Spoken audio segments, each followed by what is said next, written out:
Oke, sekarang kita sudah masuk ke bahasan yang kedua. Jadi kalau sebelumnya kita tadi belajar apa? Kita belajar tentang konsep-konsep dasar kimia ya. Jadi apa yang kita pelajari, dan seperti yang kita tahu bahwa yang kita pelajari di kimia itu nggak akan jauh-jauh dari yang namanya materi. Dan masih ingat ada berapa hal yang berkaitan dengan materi yang akan kita pelajari di kimia? Ada kaitannya dengan struktur, energetika, dan dinamika. Oke, sekarang saya akan coba masuk ke dalam sebuah konsep yang mendasar banget kalau di kimia ya. Jadi kita akan mempelajari tentang konsep dasar reaksi kimia. Jadi kita akan mempelajari kapan sih sesuatu itu dikatakan bereaksi. Kan kadang banyak juga ya yang kadang menyalahartikan gitu. Tadi gue ketemu dia loh gitu. Terus kayak ada yang bereaksi gitu di sini gitu kan. Ya bisa jadi itu bukan reaksi ya teman-teman ya. Tapi bisa jadi itu hal yang berbeda gitu.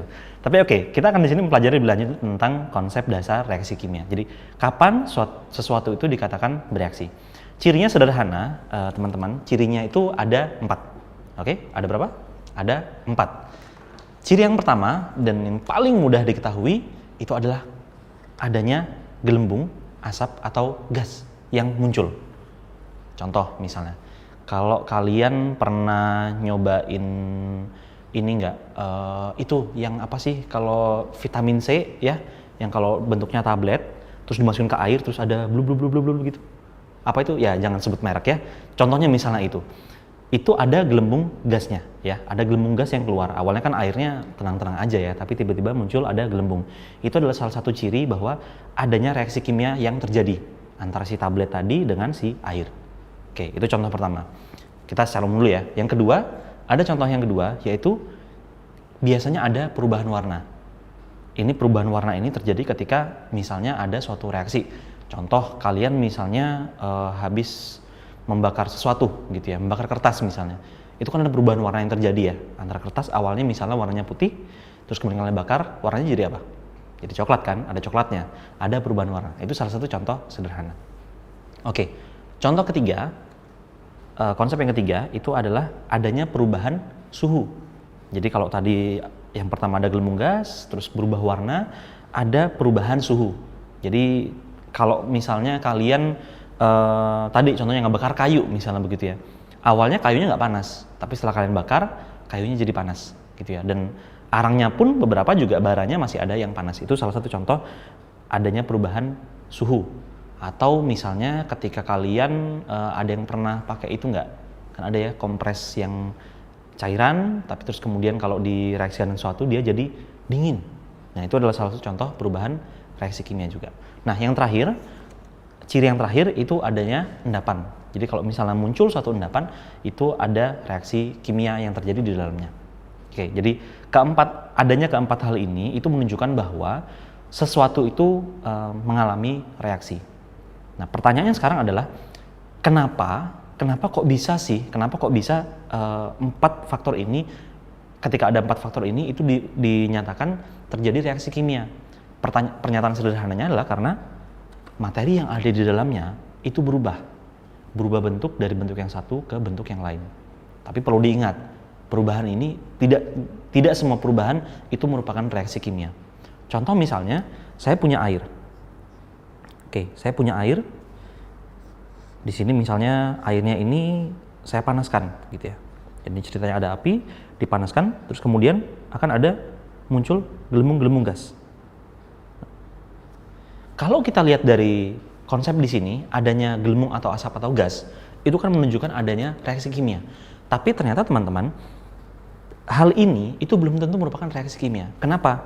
Karena pada dasarnya si air itu katakan misalnya molekul air begitu ya. Dia ini hanya berubah wujud dari cair menjadi gas. Dia hanya berubah wujud saja. Tapi secara struktur dia tidak berubah.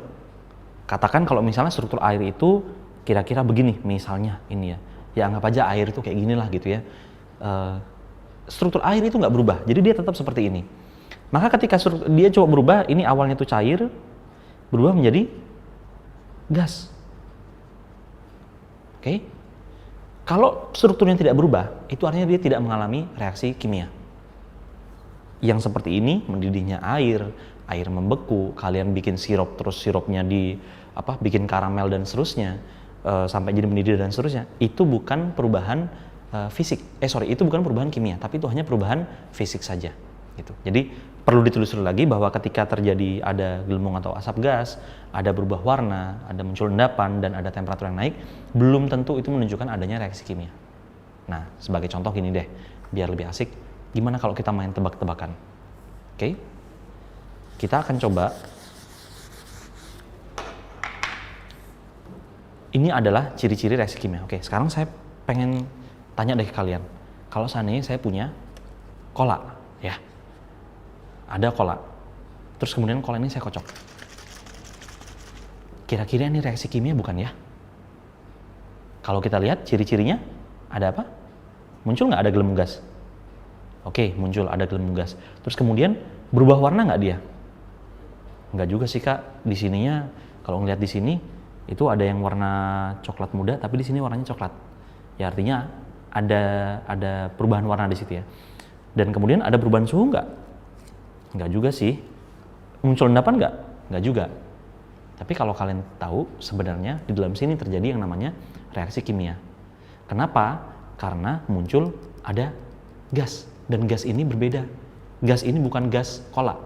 Gas ini adalah gas karbon dioksida. Pengen tahu buktinya? Coba kita buka. Dengerin ya. Tah, ada suaranya. Artinya awalnya kan nggak ada gas. Tapi kemudian di sini muncul ada gas. Jadi membuktikan bahwa ketika cola ini dikocok, muncul gas, dan kemudian gas ini akan meluap ke atas, dan ternyata gas itu ada. Itu artinya ini merupakan reaksi kimia, bukan reaksi fisik. Contoh kedua, bagaimana kalau seandainya saya punya kertas dan kertas ini dibakar? Reaksi kimia bukan? Kalian bisa lihat, ada gelembung gas? Nggak ada. Terus habis gitu, masa serius nggak ada gelembung gas nih? Tadi saya nyium bau-bau tertentu loh, bau asap. Artinya ada gas ya. Kemudian yang kedua, ada perubahan warna nggak? Di kertas ada perubahan warna. Ada endapan? Nggak juga. Suhunya naik? Naik sih, tapi dikit banget, nggak kerasa. Ya, jadi ini adalah satu contoh reaksi kimia. Nah, yang ketiga, saya mau ngecek ke kalian.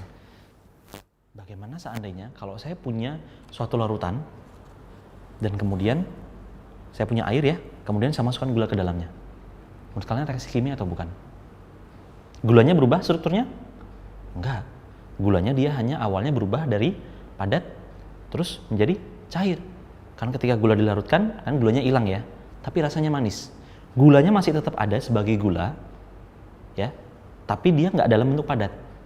Artinya secara struktur dia nggak berubah. Dia cuma pindah bentuk doang dari padat ke cair. Itu artinya ini bukan reaksi kimia, ini hanya reaksi fisik.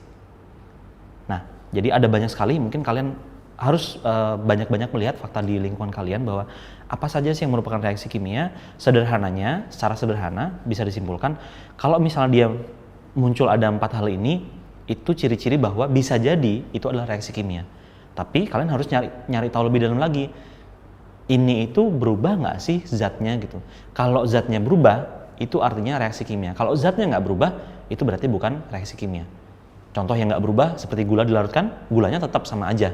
Tapi kalau yang berubah itu seperti cola tadi, ketika dikocok, dia mengeluarkan gas. Dan gas itu adalah bukti bahwa ada zat baru. Jadi kuncinya ketika ada suatu reaksi dan memunculkan zat yang baru, itulah reaksi kimia.